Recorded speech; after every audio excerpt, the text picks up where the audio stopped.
ज्योति अपनी सच्चाई प्रकट होने दे।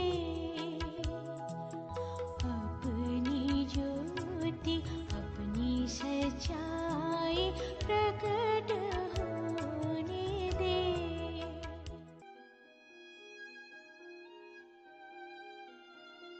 परमेश्वर के रहस्य बाटिए भाई भक्त सिंह के द्वारा।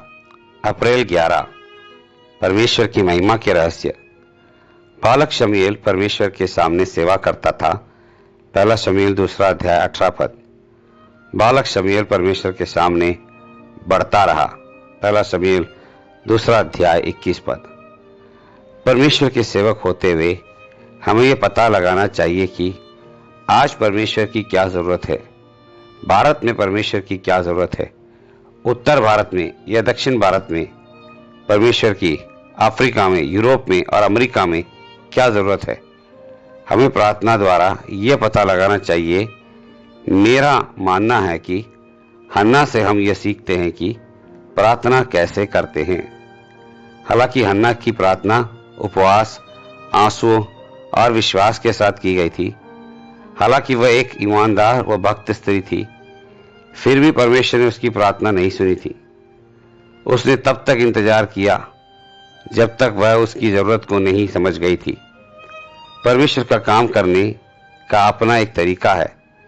उसे एक पुरुष की जरूरत होती है, क्योंकि वह एक पुरुष के बिना काम नहीं कर सकता। वह एक ऐसा पुरुष चाहता है जो उसे स्वेच्छा से दिया गया हो, और इसके लिए वह इंतजार करता है। हमें यह अधिकार नहीं है कि हम परमेश्वर से अपनी बात मनवाएं। उसके मार्ग हमारे मार्गों से ज्यादा ऊंचे हैं और हम निडर होकर उसका इंतजार कर सकते हैं।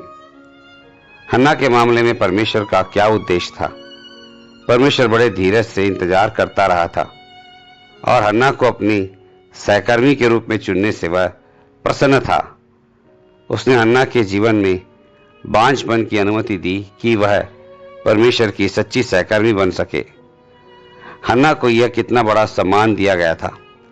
वह प्रार्थना करती रही थी, प्रभु मेरी बदनामी दूर कर।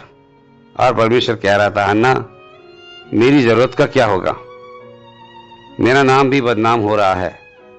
परमेश्वर की जरूरत को जानने के लिए या यह पता लगाने के लिए कि वह किस बात की खोज में है, हमें प्रार्थना करना सीखना चाहिए। अगर हम चाहते हैं कि परमेश्वर की महिमा उतर आए, तो हमें इस तरह प्रार्थना करना सीखना होगा।